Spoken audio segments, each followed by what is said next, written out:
une carte courbée. Pour le papier blanc, ici, voilà, je suis venue couper une feuille de 11 par 13. Je fais ça avec vous. En fond, ici, j'ai encore utilisé, en ce moment, c'est ma couleur du moment, la couleur lèvres vermeilles. Alors, 11 par 13, donc je vais couper 11 par 13. Voilà. Puis on va utiliser la Big Shot ici, puisque j'aime beaucoup cette découpe qu'on a dans ce lot. Permet de voir le papier voilà, qui ressort, vous voyez. J'aime beaucoup ces petits points. Donc ça, c'est la base qui vient ici. Maintenant, on va couper les deux rabats ici. Donc mes deux rabats, ils doivent faire... Alors, je reprends une feuille, puisque... Ah bah, j'ai le bout de celle-ci. Hop, voilà. Pour les deux bandes ici, j'ai coupé à 7 par 13 et 9 par 13. Alors ça c'est pareil, la hauteur c'est à vous de voir comment vous voulez faire, si vous voulez mettre les deux à la même hauteur.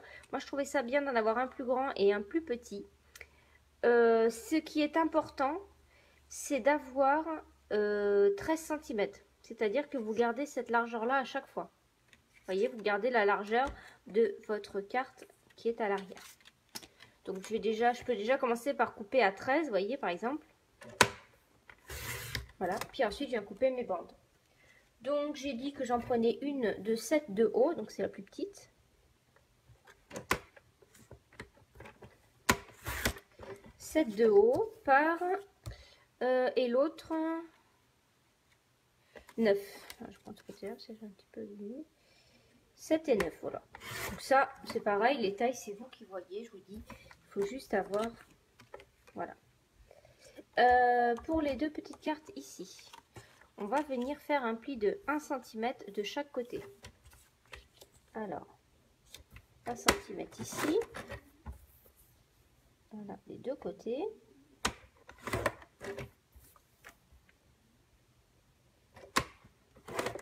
Un côté servira en fait à se coller sous notre base de carte blanche. Et l'autre côté servira à faire la fente. Voyez, voilà, j'ai collé ici le blanc à l'arrière de la carte blanche. Et avec ce côté-ci, on fait la fente. Donc on met nos plis. Voilà. Mais moi, comme je décore ces bandes avec la Big Shot, je vais venir prendre la Big Shot pour faire les décorations, vous voyez. Pour faire ces décorations. Si j'utilise encore ce dies, je l'aime vraiment beaucoup.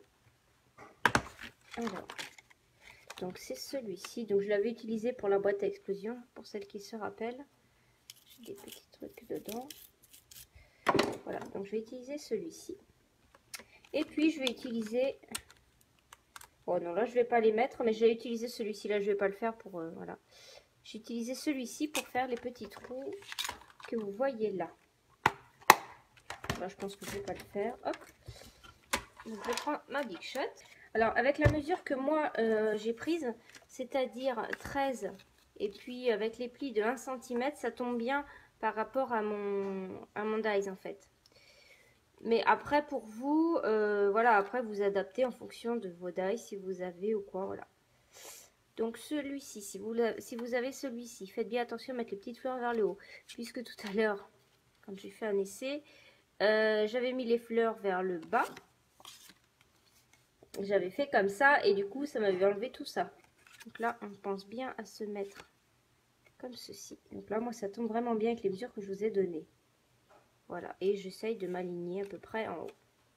Je vous rappelle, je crois que je vous l'avais dit la dernière fois, quand vous avez un dies un peu compliqué comme ça, et si vous n'avez pas la plaque de précision ici, mettez votre dies légèrement en biais. Voilà, comme ça. En biais.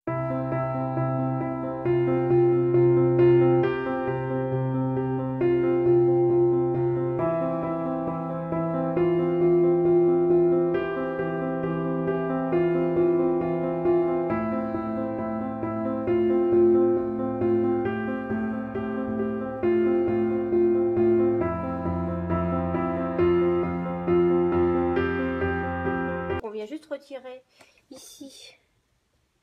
Hop, je retire juste l'excédent là qui était déjà pré-découpé. Voilà, de toute façon on s'en fiche, ça va être caché. Et je vais le faire sur ma deuxième languette. Donc là j'ai fait voilà mes deux trucs, mes deux cartes. Voilà, on choisit dans quel sens on souhaite les mettre. On a une partie ici, voilà, qui s'encoche ici. Voilà, donc on va venir coller cette partie-ci. Donc c'est cette partie-ci que l'on colle. Moi je me mets toujours bien en bas. Comme ça, là je m'aligne en bas. Et puis ici je vais venir décider de ma languette. Donc c'est moi qui décide au pif. Donc là je me mets contre ma marque de pli ici. Et je viens faire une languette. Voilà, comme ça. J'ai pas besoin d'en faire une très grande. Puis je vais venir faire ma languette de l'autre côté aussi. Donc vraiment je fais au pif. Voilà, de toute façon elle sera cachée. Et puis je viens couper.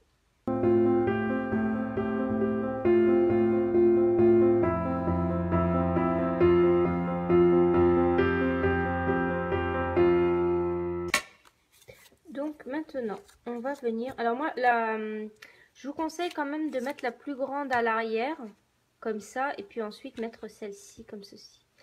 Mais là je vais les faire beaucoup moins courbées, j'ai fait trop courbé je trouve. C'est pas moche, mais c'est un peu trop courbé à mon goût. Tiens, je pourrais la faire tenir par la grenouille.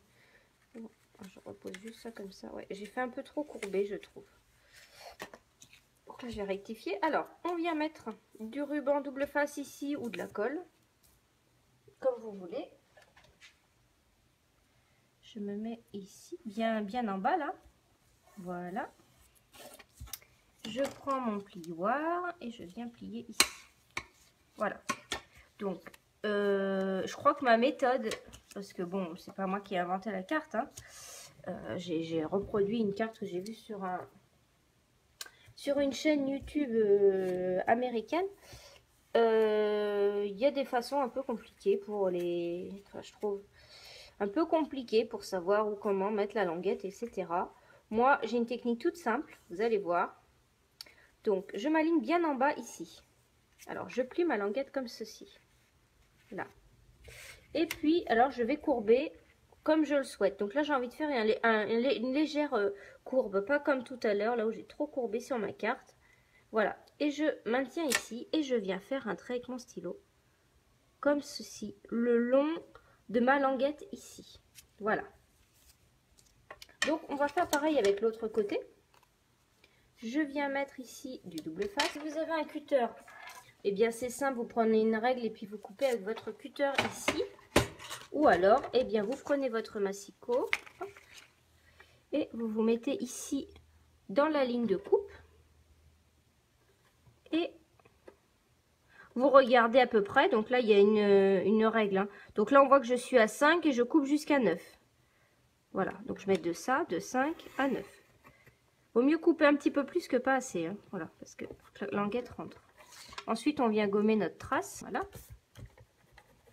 Donc, on va regarder comment ça tombe. Voilà. Pour ma languette, je vais faire le même système. Je tiens ma languette comme ça. Et je viens choisir où je souhaite qu'elle atterrisse ici. Et je viens dessiner ici le tracé de la languette. Donc on prend bien le grand côté de la languette, hein, puisqu'elle doit rentrer en entier. Faites pas comme ça, voyez. Ce côté-là est plus petit, mais il faut bien que ce soit le côté le plus long de la languette. Hein. Puis tout. Donc là, le trou est sur, voilà, comme ceci. Donc là, je viens gommer. Voilà, et là, la carte est faite. Il n'y a plus que de la décoration à faire. Je regarde si tout s'encoche bien. Ici, la grande et la petite par-dessus. Ah, j'ai pas coupé assez. Donc, si j'ai pas coupé assez, je reprends mon massicot. Et puis, je reviens allonger un peu ma coupe. Hop, je me mets bien dedans. Voilà. Et puis, hop, je rajoute un petit peu par là-bas.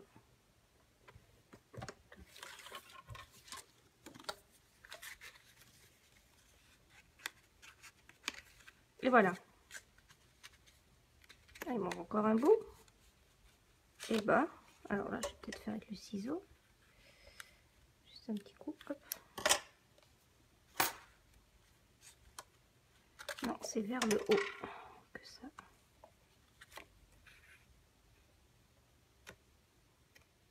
Hop, juste un petit peu. Voilà. Et voilà. On va passer à la décoration maintenant. Donc ce que je vous disais, comme j'avais fait pour celle-ci, je suis venue découper donc une feuille de couleur lèvres vermeil. C'est ma couleur du moment. Qu'à faire, je prends le vert où j'ai le papier. Moi j'aime bien quand c'est coordonné, vous savez. Et du coup, comme j'ai du vert olive, je viendrai tamponner mes fleurs en vert olive. Ici j'avais fait riche raisin, mais apparemment j'ai plus de papier riche raisin. Donc pour la feuille ici, la blanche, vous avez dit 11 par 13. Donc je vais faire 11,5 par 13,5. Voilà, moi je rajoute que un demi-centimètre pour les deux côtés.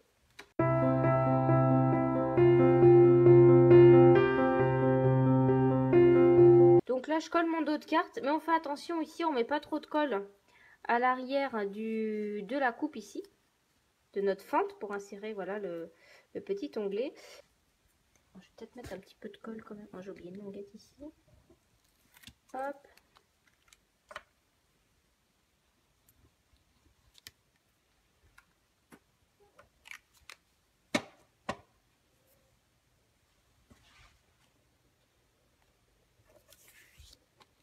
Et puis là, j'essaye de centrer à peu près.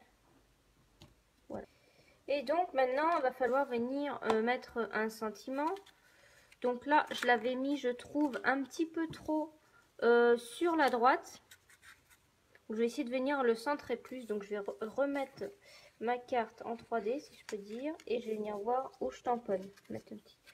Ouais, donc c'est vraiment ici, c'est sous cette fleur qu'il faut que je vienne mettre. Je te souhaite une splendide journée. Hop. Je me mets bien à plat. Et puis je prends mon sentiment qui est ici. Je te souhaite une splendide journée. Puisque moi je vais en faire une carte d'anniversaire. Hein. C'est pas parce que c'est un lot de Saint-Valentin. Enfin, oui, il y a écrit quand même écrit je t'aime, toujours dans mon cœur, bonne Saint-Valentin. Bon, ça fait aussi anniversaire. Hein. Donc, donc en fait, il faut que je vienne le mettre bien ici. Et puis là, bah, moi je vais tamponner en noir. Les sentiments, j'aime bien quand c'est en noir. Donc je prends ma memento. Mon petit bloc, il est là. Donc là, mon tampon paraît sale puisqu'en fait, j'ai tamponné des choses avec sur une autre carte avec lèvres vermeilles. Et du coup, c'est un petit peu comme si c'était du rouge. Donc je regarde si ça va. Et là, j'essaye de me mettre bien droite.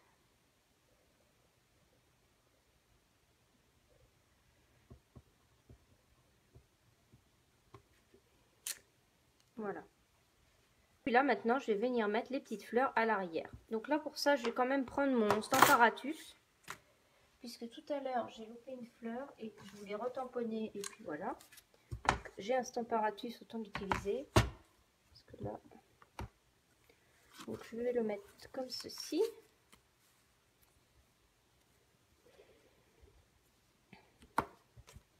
Donc, vous allez peut-être me dire, ah, t'aurais dû faire ça avant de tamponner. Mais moi, je voulais savoir exactement où tomber ces... Avant de tamponner. Avant de faire les collages. Je voulais savoir exactement où tomber, où ça tombait ça. Donc, pour les couleurs, donc je vais prendre le vert olive, le même vert que j'ai ici. Et puis, le lèvre vermeil, bien sûr, il est où? Il est là. Le lèvre vermeil pour les fleurs, mais je le ferai en deux temps. Parce que je trouve qu'il est trop fort. Je pense que le vert aussi, je le ferai en deux temps, voilà. Et puis ici, en dessous le boîtier, je viens mettre un set de tampons. Voilà, pour bien pouvoir m'appuyer. Je vais prendre un brouillon puisque j'ai dit que je voulais tamponner en deux fois. Et un deuxième aimant qui doit être derrière. Voilà.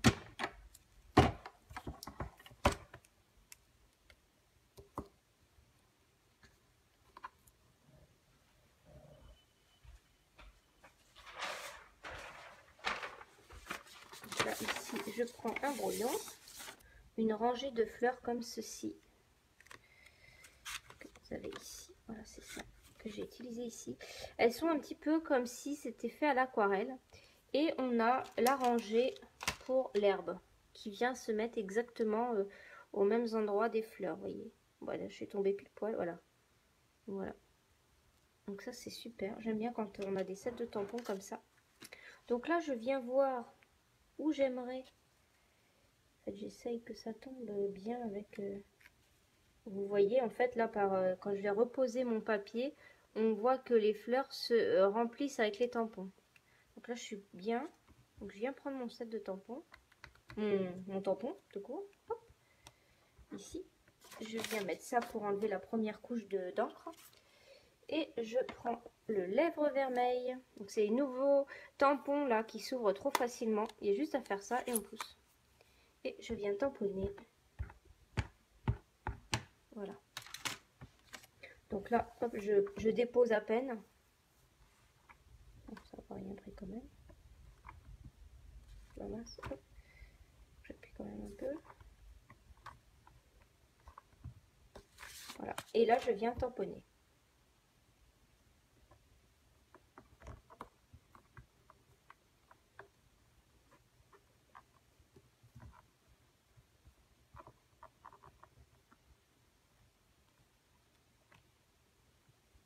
Voilà. Donc là, c'est plutôt très joli, je trouve. Je vous ai montré tout à l'heure. J'ai aussi...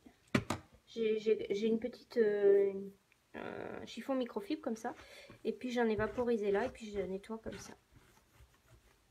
Donc maintenant, je vais mettre l'herbe. La verdure. Voilà. Et en fait, regardez, ça vient se positionner ici. Voilà. Vous voyez comment ça entoure les fleurs? On met à peu près bien.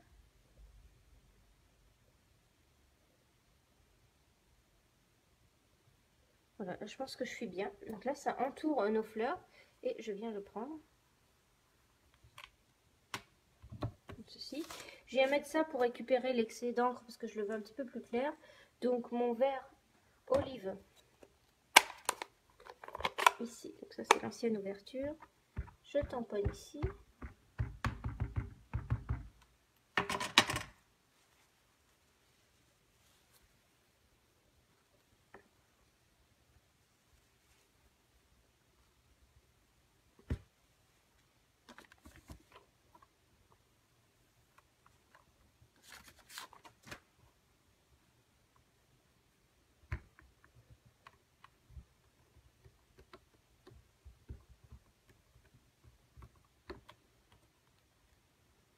Donc voilà, voyez. Donc là, si on veut, on peut rajouter un petit peu d'encre, mais là, je pense que c'est bien. Et voyez, quand on referme ça, voilà. Donc c'est super beau. Je trouve ça vraiment très beau. Donc là, on peut refermer ici, par ma petite languette. Voilà. Et ici. Donc après, pourquoi pas venir rajouter une autre rangée ici. D'ailleurs, je vais en mettre une. Une autre rangée en bas de fleurs également, pareil. Je reprends mes fleurs.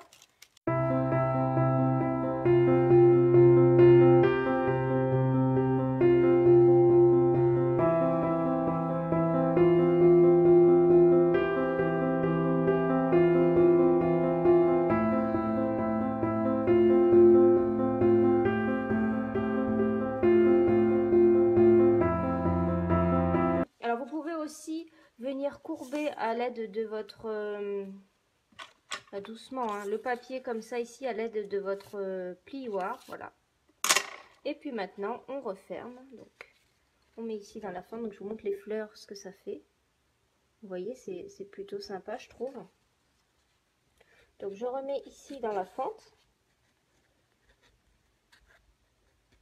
Ce que vous pouvez faire pour que ce soit plus facile, peut-être, oh, je crois que c'est pas très dur non plus, peut-être mettre une petite mousse 3D ici. Voilà. Puis là, vous voyez qu'à travers, on voit les fleurs. Et puis, la dernière ici. Voilà. Donc, finalement, le vert, ça rend pas trop mal. Voilà. Donc, j'espère que ce tuto vous a plu. Et vous voyez, c'est plutôt sympa. Et puis, derrière, voilà, bah, c'est tout vide. Ici, on peut mettre un petit tampon si vous avez fait main. Voilà. Voilà. Et puis, c'est une petite carte originale. Et puis, la personne pourra la poser comme ça. Hein, voilà. Voilà, bah écoutez, je vous remercie à toutes d'être venues voir cette vidéo. Ça me fait vraiment plaisir que vous soyez aussi nombreuses. Je vous souhaite une belle journée. Au revoir.